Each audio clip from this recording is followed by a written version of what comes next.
Hello everyone, in this video tutorial, we will guide you through how to make your Facebook private.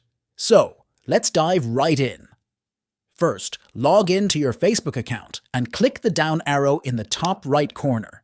From the drop-down menu, select Settings and Privacy and then Settings. On the Settings page, look for Privacy Checkup on the left side menu.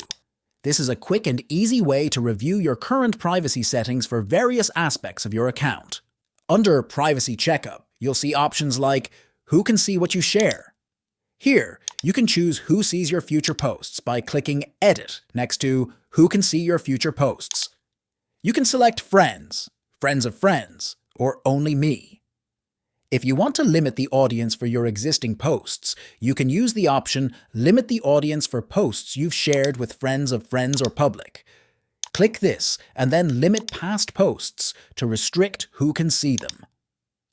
Now, let's control who sees your profile information. Here, under Your Activity, you can review and edit the privacy settings for various profile details like birthday, hometown, and education. You can also choose Who sees your friends list. Under Privacy Settings, look for Who can see your friends list. Select Friends or Only Me, depending on your preference. Remember, privacy settings can be adjusted anytime. It's a good idea to revisit them periodically to ensure your comfort level with what you're sharing. And there you have it. If you find this video helpful, don't forget to subscribe to our channel for more tutorials. Thanks for watching.